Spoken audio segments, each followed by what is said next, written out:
जो कि आपका ये सेकंड चैप्टर हो गया, इसका पीडीएफ जस्ट घुस ही रहा है। कहता है परमाणु संरचना क्या है। परमाणु संरचना की अगर हम बात करें तो कहता है, ध्यान दीजिएगा, हमने आपको कहा था तत्व का सूक्ष्मतम कण परमाणु कहलाता है, यौगिक का सूक्ष्मतम कण अणु कहलाता है। ऑलरेडी सर पीडीएफ आपको दे दिया गया है टेलीग्राम चैनल पे, और सर मैथ का पीडीएफ भी भेज दिए होंगे। मैथ का पीडीएफ भेजिए, आज जो मैथ की क्लास होगी उसका भी पीडीएफ भेजिए। गौर फरमाइएगा जनाब, परमाणु क्या है? ये जो तत्व है इसका एक छोटा सा कण ले आइए, उसको परमाणु कहते हैं। अगर ये आयरन का तत्व है, इसका एक छोटा सा कण ले आइए सर, ये परमाणु हो जाएगा। तो कहते हैं परमाणु, परमाणु क्या है सर? तत्व के सूक्ष्मतम कण को परमाणु कहते हैं। परमाणु अस्थायी होते हैं, और यह अब देखो परमाणु है तो इसका जो सूक्ष्मतम कण है वही परमाणु है। इसका चला सूक्ष्मतम कण है वही क्या है? परमाणु है। सूक्ष्मतम कण क्या है? ये रासायनिक अभिक्रिया में भाग लेगा और नहीं लेगा। अगर हम तोरा साथ भाई अभिक्रिया नहीं करेंगे तो हम दोनों एक दूसरे से जुड़ेंगे कैसे? तो रासायनिक अभिक्रिया में हम लोग भाग लेंगे तब ना जुड़ेंगे। मतलब हम लोग एक दूसरे से अभिक्रिया में भाग लेंगे, लेन देन होगा, हम तुमको कुछ दे रहे हैं, तुम हमको कुछ दे रहा था। अभिक्रिया इसी को कहते हैं। अभिक्रिया का मतलब क्या है? एकरा से ओकरा में गया, ओकरा से एकरा में गया, वही अभिक्रिया है। तो कहते हैं परमाणु पहले तो अस्थायी होता है। अस्थायी इसलिए होता है क्योंकि ये रासायनिक अभिक्रिया में भाग लेता है। अस्थायी इसलिए होता है क्योंकि ये रासायनिक अभिक्रिया में क्या लेता है? भाग लेता है। और कहते हैं परमाणु, सर इस बार घिना के पूछा कि परमाणु शब्द का परिचय किसने दिया था? डेमोक्रिट्स ने दिया था। किताबों में नहीं लिखा गया है, लेकिन मैंने अपनी किताब में ये लाइन स्पेशली लिख डाली है कि परमाणु शब्द का खोज या इसकी जो परिचय दिया था। देखो खोज कहेगा, परमाणु का खोज कौन किया था? तो कहेंगे डाल्टन। लेकिन परमाणु शब्द का परिचय किसने दिया? तो कहेंगे डेमोक्रिट्स। आई क्वेश्चन इस बार पूछा है। अगर आप बोर्ड का क्वेश्चन देखोगे सर, तो बोर्ड ने क्वेश्चन पूछा है कि परमाणु शब्द का परिचय किसने दिया? डेमोक्रिट्स ने दिया। अब परमाणु का खोज किसने किया? तो डाल्टन चचा ने किया। परमाणु का खोज किसने किया? डाल्टन चचा ने। परमाणु शब्द का परिचय किसने दिया? डेमोक्रिट्स ने दिया। अब गौर फरमाइएगा। The next one is, कहता है डाल्टन का परमाणु सिद्धांत। डाल्टन का परमाणु सिद्धांत। डाल्टन का क्या? परमाणु सिद्धांत।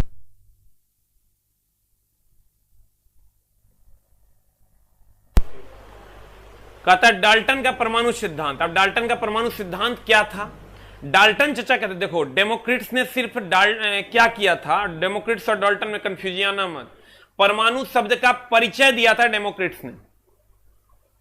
परमाणु शब्द का परिचय दिया था डेमोक्रिट्स ने, लेकिन पहली बार परमाणु की खोज किसने की? तो डाल्टन ने। नाभिक की खोज किसने की? तो रदरफोर्ड ने। तीनों अलग अलग मामला है। परमाणु शब्द का परिचय किसने दिया? डेमोक्रिट्स ने। परमाणु शब्द का परिचय किसने दिया सर? डेमोक्रिट्स ने। और परमाणु का खोज किसने किया? तो डाल्टन ने। हम लोग पहले पढ़ा देते थे परमाणु का खोज पहली बार डाल्टन ने किया था, लेकिन अब नहीं, अब पढ़ा देते हैं परमाणु शब्द का परिचय किसने दिया? डेमोक्रिट्स ने। डेमोक्रिट्स ने। हम चाहते हैं क्लासे में याद हो जाए, रिवीजन के झोल नहीं रहे।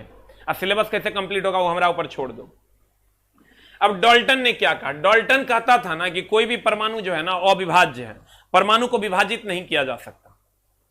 तो कहा परमाणु अविभाज्य है। हमको एक बात बताओ, ये दोनों अविभाज्य है, ये दोनों अविभाज्य है, ये दोनों कभी विभाजित नहीं किया जा सकता। मान लो अगर इसको, तो ये दोनों कभी जुटेगा? कभी नहीं जुटेगा। लेकिन ये अगर पानी है, ये अगर पानी है, इसमें हम डाल देंगे चीनी, तो चीनी विभाजित होता है, विभाजित होगा तो पानी से मिल जाएगा। तो वो कहता था, डाल्टनवा पागल था, वो कहता था कि परमाणु जो है ना वो अविभाज्य है, जो कि गलत साबित हुआ। कहा अगर अविभाज्य है तो एक दूसरे से जुड़ा हुआ कैसे है? परमाणु अगर अविभाज्य है तो एक दूसरे से जुड़ा हुआ कैसे है? लेकिन ये कहता था डाल्टन कि परमाणु अविभाज्य है, इसके अनुसार परमाणु अविभाज्य है। ठीक है। इन्होंने कहा कि भिन्न भिन्न तत्वों के द्रव्यमान और रासायनिक गुण सब एक होते हैं। तो ये भिन्न तत्व में भिन्न भिन्न द्रव्यमान और रासायनिक गुण होते हैं। अलग अलग तत्व होगा तो उसके अलग अलग रासायनिक गुण होंगे। अलग अलग द्रव्यमान होगा। ये तो चलो बात समझने वाली बात थी कि आयरन है तो आयरन का 26 होता है, अगर हम कैल्शियम ले लेते हैं इसका 20 होता है, तो अलग अलग तत्व हैं, उसके अलग अलग गुण हैं और अलग अलग द्रव्यमान है। एक लाइन के बात है। कहता भिन्न तत्व के भिन्न भिन्न द्रव्यमान और रासायनिक गुण होते हैं। बहुत अच्छी बात है, अलग अलग तत्व के अलग अलग द्रव्यमान और रासायनिक गुण होंगे। परमाणु अदृश्य कण है, परमाणु अदृश्य कण है, इसको कोई देख नहीं सकता। ये बात भी सही था, परमाणु को कोई देख नहीं सकता क्योंकि उसका आकार बहुत छोटा होता है। तुम्हारा जो बाल है ना, परमाणु का आकार अगर बात करोगे तो 10⁻⁻10 मीटर होता है। एक एंगस्ट्रॉम, एक एंगस्ट्रॉम परमाणु का साइज होता है त्रिज्या का, 10⁻⁻10 मीटर। अब तुम सोच के देखो, तुम्हारा जो बाल है ये 10⁻⁻6 मीटर है। ये बाल के मोटाई के 1000वें भाग के बराबर सर परमाणु का आकार होता है, 10,000वें भाग के बराबर। मोटाई के, लंबाई के ना, मोटाई के 10,000वें भाग देख पाएगा, बाल तो दिखवे नहीं करता है, वो कैसे दिखेगा, 10,000वें भाग होता है। तो कहते हैं परमाणु अदृश्य होते हैं जिन्हें रासायनिक अभिक्रिया में निर्मित या नष्ट नहीं किया जा सकता। नष्ट तो आप कर ही नहीं सकते, अगर 1 ग्राम है तो 1 ग्राम रहबे करेगा। द्रव्यमान संरक्षण का सिद्धांत कहता है द्रव्यमान की कभी क्षति नहीं हो सकती, अगर क्षति होगी तो वो एक रूप से दूसरे रूप में बदल जाएगा। बट इस पॉइंट का कोई खास मतलब नहीं है, बकवास पॉइंट। एक लाइन का बाद किसने कहा था परमाणु अविभाज्य है, तो कहेंगे डाल्टन साहब ने। लेकिन डाल्टन के सिद्धांत की अगर हम बात करें तो ये द्रव्यमान संरक्षण पर आधारित है। अब द्रव्यमान संरक्षण क्या है सर, वो कहता था जैसे H2 है, मान लो एक समीकरण है H2O ये कहता क्या था, द्रव्यमान संरक्षण का सिद्धांत क्या कहता है, H2 + O2 बराबर H2O। इसको तुम बैलेंस कर लो। बैलेंस कैसे करोगे भाई मेरे, यहां 2 दे दो, यहां 2 दे दो, ये बैलेंस हो गया। देखो ये 2 दूनी 4 हो गया, ये 2 दूनी 4, ये 2 हो गया। अब इसको तुम द्रव्यमान इसका निकालोगे तो 2 दूनी 4 ग्राम हो गया। इसका द्रव्यमान निकालोगे तो 8 दूनी ऑक्सीजन का होता है 16, 16 दूनी 32 ग्राम हो गया। इसका द्रव्यमान निकालोगे 2 दूनी 4, ये हो जाएगा 16, 2 18, 18 दूनी 36 ग्राम। अब तुम कहोगे मास्टर बारे कहां से लाया आई, तो ऑक्सीजन होता है 8, 16, हाइड्रोजन होता है 1, 1। अब ध्यान देना, अगर हाइड्रोजन 1, 1 होता है तो 2 हो गया, 2 दूनी 4 ग्राम। ये ऑक्सीजन होता है 16, तो 16 दूनी 32 ग्राम। और यहां हाइड्रोजन ऑक्सीजन ले लो 16 और 2, 16 1 है तो 1 गुना 2 2 न है, तो 16 2 18, 18 36। ये हम थोड़ा निकालने बता देंगे कैसे होता है। तो तुम गौर से देखोगे तो 32 ग्राम और 4 ग्राम, तो ये हो गया चला 36 ग्राम। इहो है 36 ग्राम, तो 36 ग्राम बराबर 36 ग्राम। द्रव्यमान संरक्षण, कोई भी रिएक्शन होगा तो वो द्रव्यमान संरक्षण के सिद्धांत पर आधारित है। कोई भी रिएक्शन होगा वो द्रव्यमान संरक्षण के सिद्धांत पर आधारित है। यही डाल्टन चचा कहते थे, डाल्टन का सिद्धांत मुख्यतः रासायनिक संयोजन पर आधारित है एवं यह द्रव्यमान संरक्षण पर भी आधारित है। रासायनिक संयोजन मतलब रासायनिक रूप से मिलने पर आधारित है और द्रव्यमान संरक्षण पर भी आधारित है। पदार्थ की प्रकृति के बारे में डाल्टन ने बुनियादी सिद्धांत दिया। पदार्थ की प्रकृति कुछ खास नहीं है। यहां से आ जाएंगे हम रदरफोर्ड के बारे में। रदरफोर्ड ने क्या कहा, रदरफोर्ड ने कहा, अब रदरफोर्ड ने क्या कहा सर, रदरफोर्ड की अगर आप बात करोगे, एक लाइन उस नाम जो अभी हम पढ़ाएं उसमें एक ही लाइन तो पूछेगा एग्जाम हॉल में कि परमाणु क्या है, विभाज्य है कि अविभाज्य है, कहेंगे अविभाज्य है डाल्टन के अनुसार। डाल्टन के अनुसार परमाणु को विभाजित नहीं किया जा सकता और यह द्रव्यमान संरक्षण के सिद्धांत पर आधारित होता है। कोई भी रासायनिक समीकरण, इस बात को कोई काट भी नहीं पाया। एक अलग से हमने टॉपिक ही ऐड कर दिया है द्रव्यमान संरक्षण का सिद्धांत, क्योंकि उससे 5 क्वेश्चन पूछा है। तो सर हमने कहा कि रदरफोर्ड साहब ने क्या कहा, रदरफोर्ड साहब ने कहा कि अगर यह परमाणु अविभाज्य है, विभाजित नहीं किया जा सकता, तो ये दोनों एक दूसरे से मिल ही नहीं सकता। ध्यान देना, अगर यह परमाणु अविभाज्य है तो ये दोनों एक दूसरे से मिल ही नहीं सकता। क्यों? क्योंकि अगर ये दोनों अविभाज्य है तो ये कभी नहीं मिल सकता, लेकिन ये पानी में चीनी डालेंगे, वो चीनी विभाज्य है, चीनी पानी से मिल जाए। और अगर एक दूसरे से ये मिलेगा नहीं तो इस एक दूसरे से जुड़ा हुआ कैसे? इसका मतलब ये विभाजित होगा। बात भी सही थी। जब सर परमाणु अविभाज्य है ये इन्होंने नहीं माना। इन्होंने क्या कहा कि परमाणु जो है ना अविभाज्य नहीं है, परमाणु विभाजित किया जा सकता है। किसने कहा? रदरफोर्ड ने। और उन्होंने कहा कि परमाणु में एक नाभिक होता है जिसमें न्यूट्रॉन और प्रोटॉन होते हैं और इसके चारों तरफ इलेक्ट्रॉन चक्कर लगाते हैं। रदरफोर्ड साहब ने कहा कि परमाणु में एक नाभिक होता है जिसमें न्यूट्रॉन और प्रोटॉन होते हैं और इलेक्ट्रॉन इसके चारों तरफ चक्कर लगाते रहते हैं। तो एक मतलब ये हुआ कि जो डाल्टन साहब कहते थे परमाणु अविभाज्य है, इतने कह के वो चुप हो गए। उसके बाद नाभिक के बारे में कौन बोला? रदरफोर्ड। कौन बोला? रदरफोर्ड। इसका मतलब नाभिक की खोज किसने की? रदरफोर्ड ने। नाभिक की खोज किसने की? रदरफोर्ड ने। नाभिक की खोज किसने की? रदरफोर्ड ने। लेकिन उसमें इनकी सहायता बहुत सारे लोगों ने की। इलेक्ट्रॉन की खोज करने के लिए जे थॉमसन साहब आए, प्रोटॉन की खोज करने के लिए गोल्डस्टीन साहब आए और न्यूट्रॉन की खोज करने के लिए जेम्स चैडविक साहब आए। इन्होंने कहा कि भैया रे, रदरफोर्ड ने कहा कि यह परमाणु अविभाज्य नहीं है, विभाज्य है, इसमें एक नाभिक होता है। आई चुप हो गए। उसके बाद लोगों ने, जो 3 लोग आए, उन्होंने कहा अरे भाई, नाभिक में न्यूट्रॉन और प्रोटॉन होता है, इसके चारों तरफ एक इलेक्ट्रॉन चक्कर लगाता है। तो इलेक्ट्रॉन की खोज की जे थॉमसन ने, न्यूट्रॉन की खोज जेम्स चैडविक ने और प्रोटॉन की खोज गोल्डस्टीन ने। लेकिन कभी कभी प्रोटॉन में रदरफोर्ड भी दे देता है, तो ऑप्शन के हिसाब से देख लेना है, कोई एक को देगा।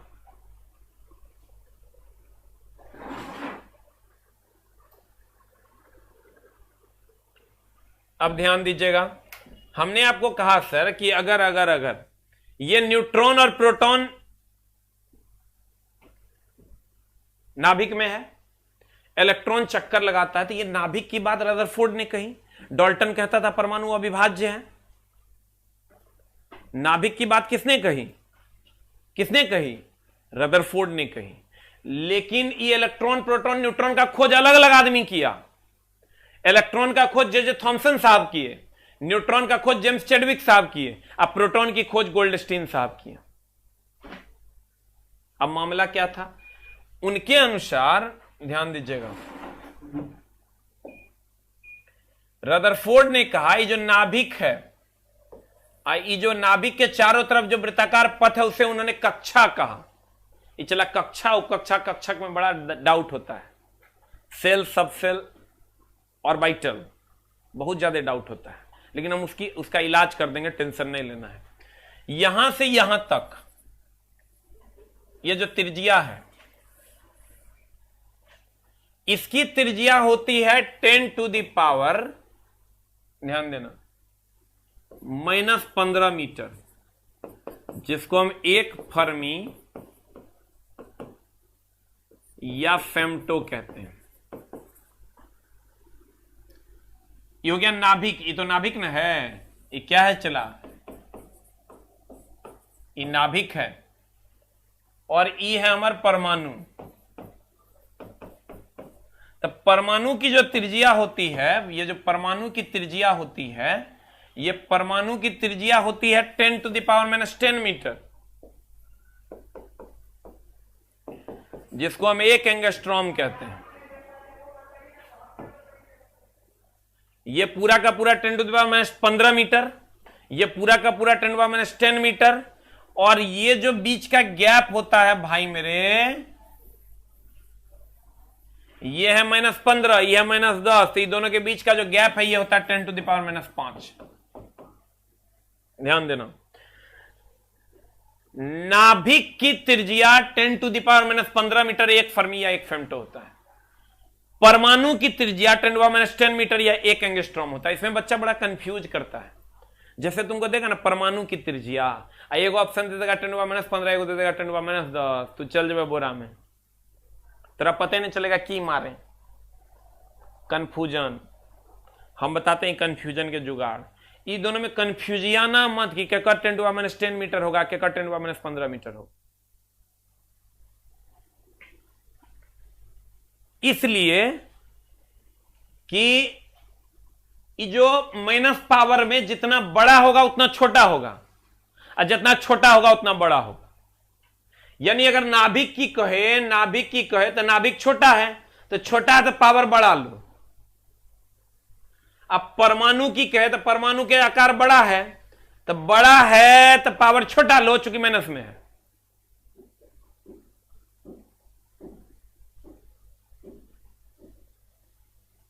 पता है नाभिक की त्रिज्या 10 टू द पावर छोटका तो बड़का 10 टू माइनस 15। अब परमाणु की त्रिज्या बड़का तो छोटका, क्योंकि पावर में माइनस में जितना छोट उतना बड़। इसको हम 1 एंगस्ट्रॉम कहते हैं। और दोनों के बीच का जो अंतर है वो अंतर होता है 10 टू माइनस 5 का। आज जो नाभिक में न्यूट्रॉन और प्रोटॉन होते हैं, बाप रे बाप, एकरा में इतना झोल लगा लगा के सवाल पूछा है। इन न्यूट्रॉन प्लस प्रोटॉन को हम न्यूक्लियॉन कहते हैं।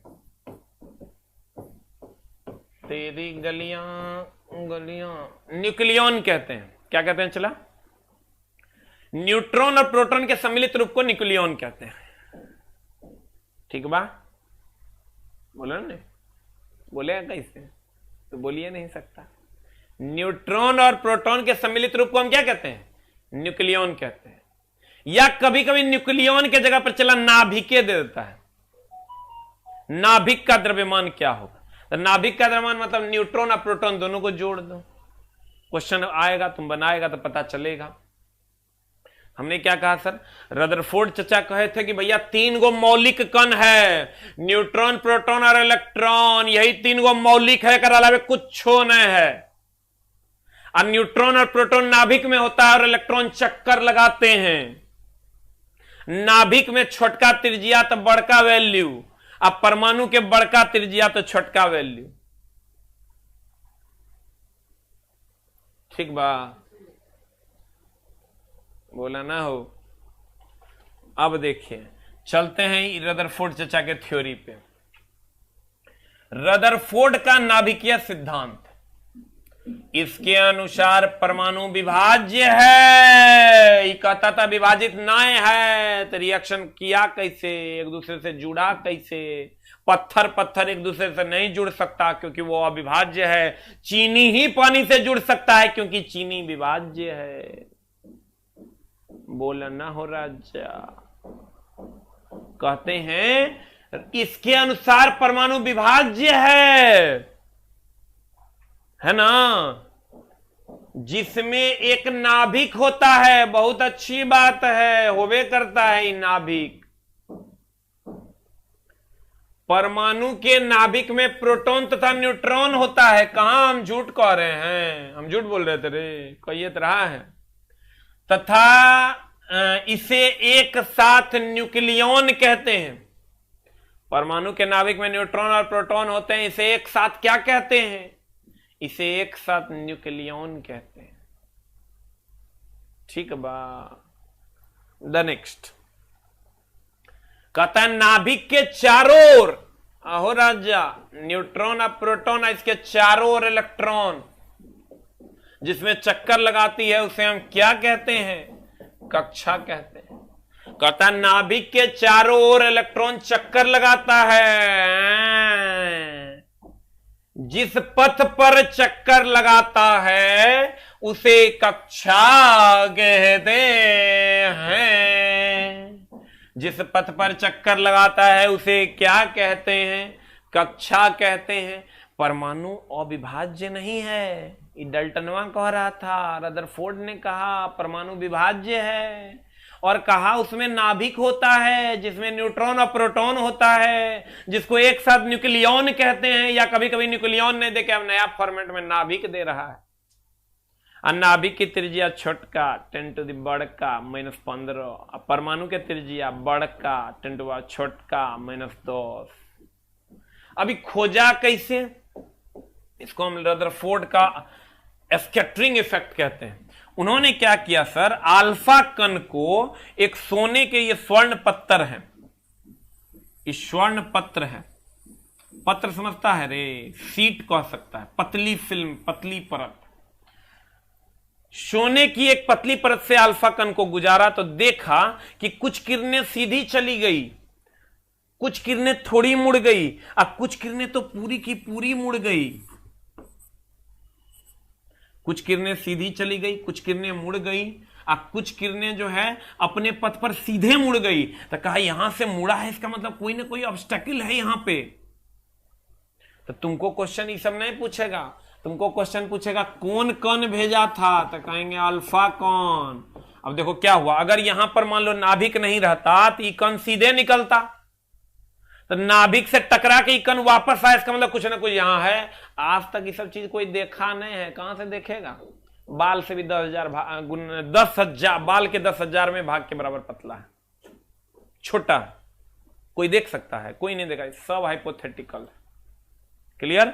परमाणु कहा गया, क्या किया? गोल्ड का, सोने का एक पत्थर लिया, इससे सर अल्फा किरण को गुजारा, देखा कुछ किरणें निकल गई लेकिन कुछ किरणें लौट गई, इसका मतलब कहा यहां कुछ ना कुछ है। तो क्या है? तो इसका नाम नाभिक दिया गया। क्यों दिया गया न्यूक्लियस? क्योंकि देखो हमारे शरीर के मध्य में क्या होता है? न्यूक्लियस होता है। तो कहा गया इसके मध्य से लौट रही है तो इसका भी नाम नाभिक दे दो। कहा गया ये जो फिल्म है इसका नाम क्या रखें?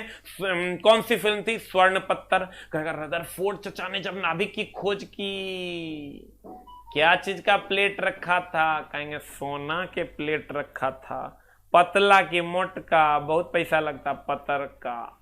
क्लियर है जनाब? ये नहीं पूछेगा, डायरेक्ट पूछेगा किसकी फिल्म थी, किसका पत्थर था, तो कहेंगे सोने का। द नेक्स्ट वन इज, उसके बाद हम चलते हैं रदरफोर्ड। रदरफोर्ड नामक वैज्ञानिक ने सोने के पतले पन्नी, गोल्ड फॉइल हो गया, गोल्ड फॉइल पर अल्फा कण से आघात कराया, जिससे उन्हें निम्नलिखित जानकारियां मिली। अब की जानकारियां मिली, तो देखो कुछ अल्फा कण, देखो तो की जानकारी मिल गया। अरे भाई का एक जानकारी की मिलेगा? कुछ नहीं मिला। एक मिला कि कुछ कण सीधे चल गया, कुछ कण तनी डाइवर्ट हो गया, कुछ कण उसी पथ पर लौट के आ गया। फॉइल, कुछ कण उसी पथ पर लौट कर आ गया। तो कहा कि भैया जो उसी पथ पर लौट कर आ गया, इसका मतलब वहां नाभिक, वहां क्या है? नाभिक है। तो कहा गया, अब इनकी जो जानकारी थी वो क्या क्या थी? कुछ अल्फा किरण सोने के पतले पन्नी गोल्ड फॉइल से सीधे पार कर गए, इससे यह स्पष्ट हुआ कि परमाणु के अंदर खाली स्थान है। चेला रे, भाई रे, हमारे सोना रे, कुछ किरण सीधे निकल गया, इसका मतलब इसके अंदर खाली स्थान था तब ना निकल गया। कोई रोकने वाला आता तो रुक जाता। कुछ किरण थोड़ा मुड़ा, कुछ किरण पूरा मुड़ गया। स्पष्ट हुआ कि परमाणु के अंदर खाली स्थान है। कुछ अल्फा किरण परमाणु के मध्यवर्ती वाले भाग से अपनी दिशा से विचलित हो जाते हैं। है ही वाला कुछ जो है मध्यवर्ती भाग से थोड़ा सा विचलित हो जाते हैं, कुछ तो उसी पथ पर लौट जाते हैं। कहते हैं कुछ अल्फा किरण परमाणु के मध्यवर्ती वाले भाग से अपनी दिशा से विचलित हो जाते हैं, हो गए। इससे यह स्पष्ट हुआ कि परमाणु के मध्यवर्ती वाले भाग में कोई धनावेश वाला कण है, क्योंकि अगर धनावेश वाला कण है तब ना अल्फा धनावेशित होता, धन में रिफ्लेक्शन हुआ तब मुड़ा, ऋण रहता तब तो अपनी ओर अट्रैक्ट कर लेता। उसके बाद कहा एक अल्फा किरण परमाणु के मध्यवर्ती वाले भाग से अपने ही दिशा में मुड़ जाती है। अपने ही दिशा में मुड़ जाती है, अपने ही दिशा में मुड़ जाती है। कहता है एक अल्फा किरण परमाणु के मध्यवर्ती वाले भाग से अपने ही दिशा में मुड़ जाती है। इससे स्पष्ट होता है कि परमाणु के मध्यवर्ती वाले भाग में भारी द्रव्यमान वाला कण है। परमाणु का जो मध्यवर्ती वाला भाग है ये नाभिक, यहां से जो ये ऐसे मुड़ गया तो कहा गया कि यहां पर भारी कोई कण है। इस प्रकार रदरफोर्ड ने परमाणु के मध्यवर्ती वाले भाग का नाम क्या रखा? नाभिक रखा। इतना बकवास नहीं पूछेगा, तो की पूछेगा कौन कण भेजा गया था रदरफोर्ड के एक्सपेरिमेंट में? कहेंगे अल्फा।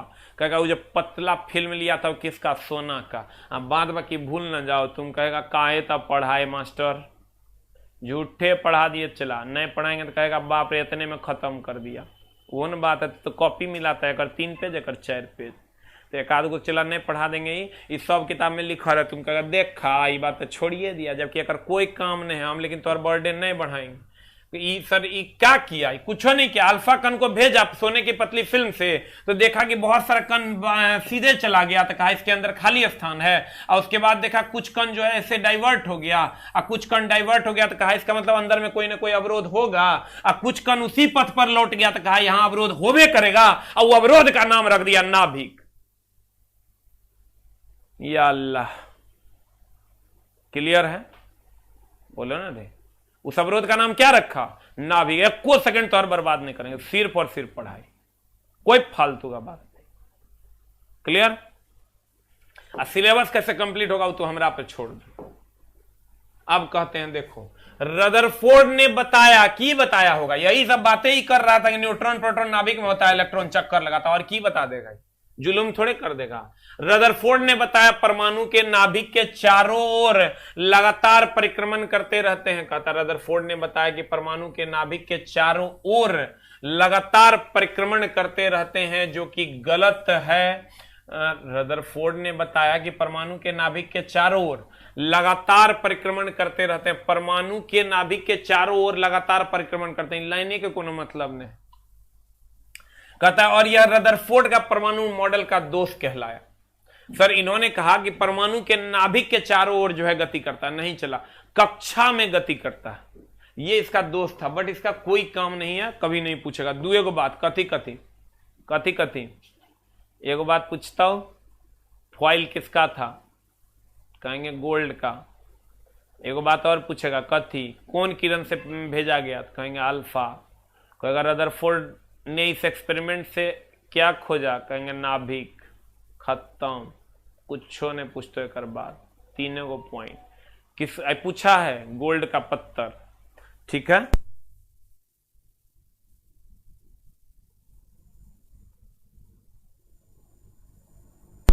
अगला। अब आते हैं, चला तत्व यौगिक और परमाणुओं की संख्या। परमाणु संख्या इस बार खूब पूछ रहा है, इसलिए इसको हमने अपनी किताब में स्पेशली ऐड किया है। आयरन की अगर हम बात करें, परमाणु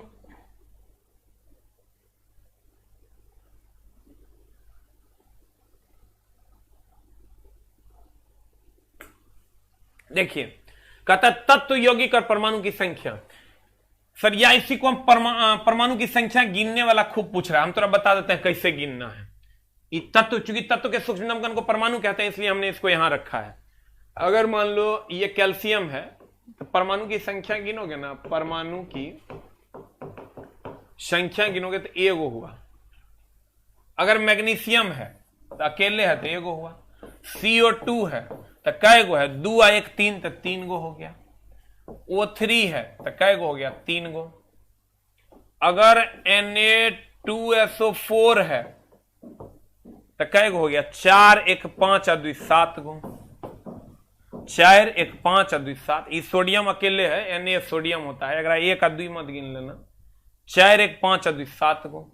अगर तुमको गिनना होगा परमाणुओं की संख्या दे देगा तुमको, ये खूब पूछ रहा है, सेट में बनाना, कुछ नहीं करना है, चला खाली गिन देना है। मान लो CA3PO4 हॉल 2 दे दिया, कैसे गिनोगे? 4 1 5 और 2 10 और 3 13। तुम क्या करें मास्टर, कैसे गिन देता है? 4 1 5 2 10 3 13। फिर कर दें, देखो कैसे, 4 गेम 4 1 5 2 10 3 13। 4 1 5 4 1 5 और 2 10 और 3 13। NH2CONH2। 2 1 3 1 4 1 5 2 7 1 8। Answer KMNO4। 4 1 5 1 6। CaOH hall 2। 1 1 2 और 2 4 1 5। 1 1 2 और 2 4 2 और 2 4 1 5। जैसे यहां करते थे 4 4 1 5 और 2 10, वैसे यहां करेंगे 1 1 2 और 2 4 1 5। ठीक है, ये हो गया आपका परमाणुओं की संख्या।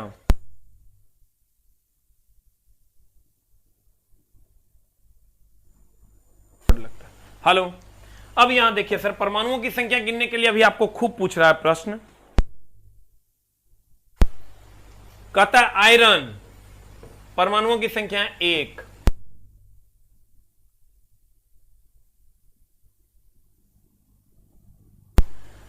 कहता है आयरन 1, कैल्शियम 1 अकेले है, हाइड्रोजन 2, H2SO4 चला गिनो ना, 4 1 5 और 2 7 7। CSO4 है 4 1 5 1 6 कैल्शियम फॉस्फेट देखो हम अभी तुरंत गिनाए हैं 4 1 5 दूनी 10 3 13 देखो 13 H3PO4 देखो 4 1 5 3 8 देखो 8 1 1 2 दूनी 4 1 5 देखो 5 1 4 5 1 6 देखो 6 बुझ लगे ना। एक दो में डाउट है तो हम फिर गिन देंगे जैसे CH3PO4 हॉल 2 फिर से हम गिन देते हैं देखो कैसे सुना रे सीख ले 4 1 5 ये 5 हो गलो आ दूनी 10 आ 3 13 जैसे अगर हम लिखते हैं NH2 CONH2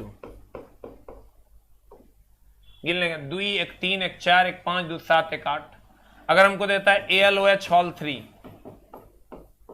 कैसे गिनेंगे देखो 1 1 2 आ 2 3 6 1 7 बोलो ना चला गिन लेवे आ क्वेश्चन बना लेवे जाके बना ली है आ नहीं बने तो कान के नीचे देवो चटकन 1 1 2 3 6 1 7 क्लियर। ये तो हो गई सर परमाणुओं की संख्या गिनने वाली बात। अब देखो कहता है रदरफोर्ड चाचा कि वही बकवास कर रहा होगा प्रोटॉन होता है न्यूक्लियन होता है न्यूट्रॉन और प्रोटॉन होता है और की कहेगा ये कहता है बस 2-3 को बात कहा है ढेरी बात ओकरे में गो न्यूट्रॉन और प्रोटॉन नाभिक में होता है न्यूक्लियन कहते हैं। न्यूट्रॉन और प्रोटॉन नाभिक में होता है इसको न्यूक्लियन कहते हैं। इलेक्ट्रॉन चारों तरफ चक्कर लगाता है इलेक्ट्रॉन चारों तरफ क्या लगाता है चक्कर लगाता है क्या करता है चक्कर। ये कहता है मौलिक कण के है तो न्यूट्रॉन प्रोटॉन इलेक्ट्रॉन बाद बाकी सब ही कहता है बकवास कौन कोनो बात ना एक बात किताब में लिखल तो वही ना पढ़ेगा। कहता रदरफोर्ड चचा के अनुसार परमाणु कई सूक्ष्म कणों से मिलकर बना है जिसमें इलेक्ट्रॉन प्रोटॉन और न्यूट्रॉन मुख्य रूप से पाए जाते हैं।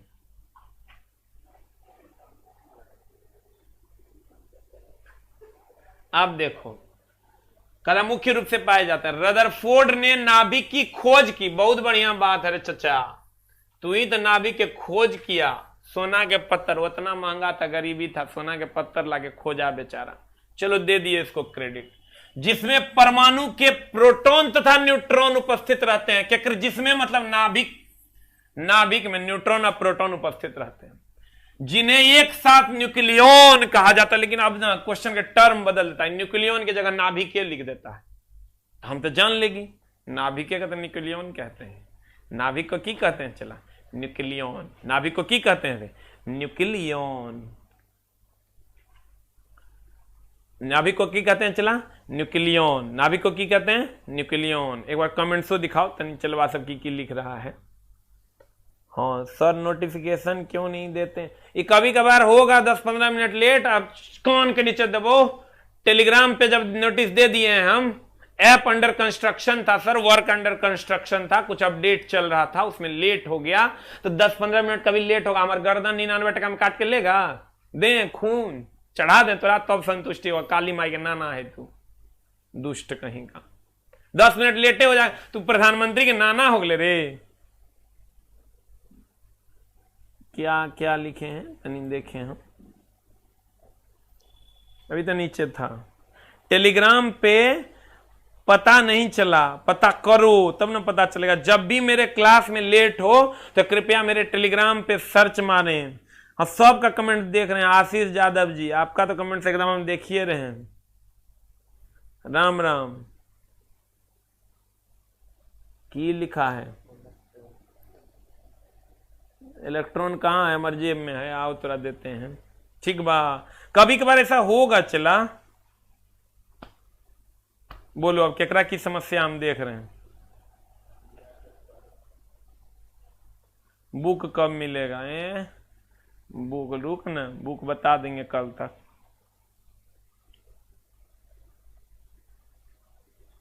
नोटिस नहीं देंगे 99 टका में और खून ले लो नहीं हुआ नोटिस तब खून लो दें मारे कान के नीचे कभी कभार ऐसा होता है चला अब आप काम ही नहीं करेंगे हम जान दे देंगे ओकरा से तो हो जाएगा।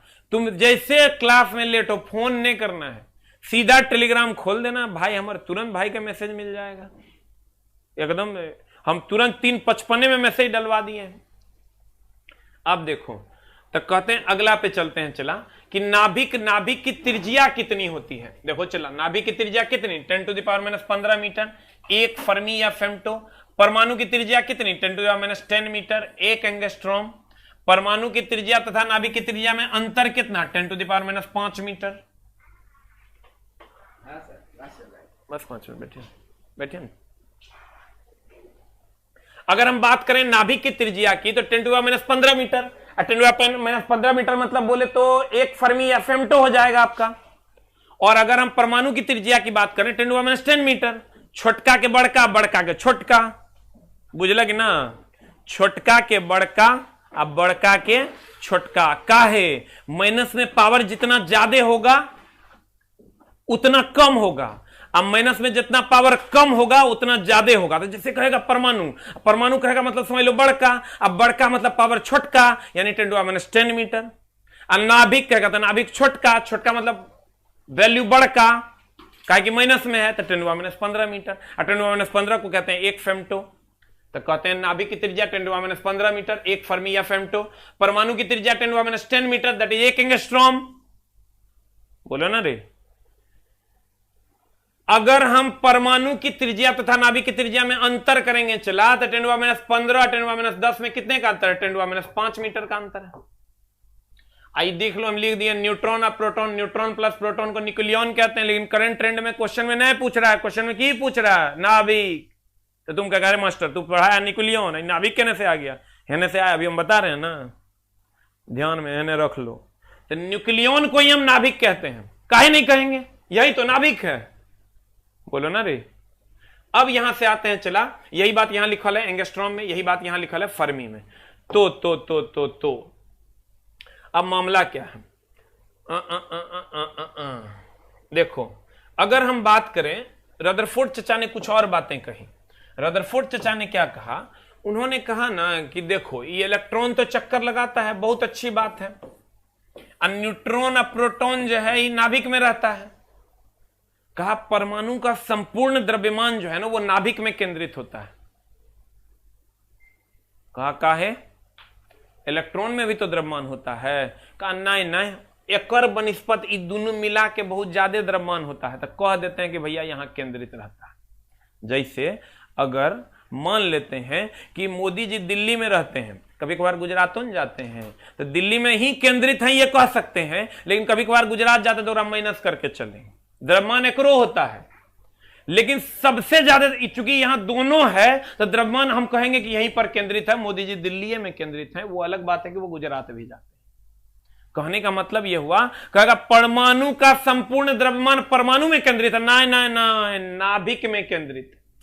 और इसकी ऊर्जा नियत होती है, फिक्स होती है। ऐसा है कि आयरन की ऊर्जा दिन में रहेगा 5 जूल और रात होने के बाद हो जाए तो 8 जूल, ना, आयरन की ऊर्जा फिक्स है। किसी भी एलिमेंट की ऊर्जा फिक्स है तो कहते हैं ऊर्जा नियत होती है। रही बात इलेक्ट्रॉन की, तो इलेक्ट्रॉन तू जानती है, क्या जानती है, इलेक्ट्रॉन पर ऋणात्मक आवेश है और प्रोटॉन पर धनात्मक आवेश है, न्यूट्रॉन पर कोई आवेश नहीं है। लेकिन इसमें हम बहुत ज्यादा बकवास नहीं किए हैं, सीधा एगो टेबल मारे हैं तो हर काम हो जाएगा। देखो एगो जुगाड़ बताते हैं, कहते हैं यहां आते हैं, यहां जब हम आते हैं तो कहते हैं किसी परमाणु का संपूर्ण द्रव्यमान उसके केंद्र में होता है। बहुत अच्छी बात है, केंद्र में मतलब क्या नहीं चला, नाभिक में। किसी परमाणु का संपूर्ण द्रव्यमान उसके केंद्र में होता है। परमाणु की ऊर्जा हमेशा नियत रहती है। अरे परमाणु के की सब के ऊर्जा नियत रहता है, जो खाता पीता नहीं है। हम लोग का कम बेसी होता है, भोर में खा लो रसगुल्ला तनी ज्यादा होगा, शाम में पी लो दाल ओकरा से कम होगा, फिर खा लो मटन ओकरा से ज्यादा हो जाएगा।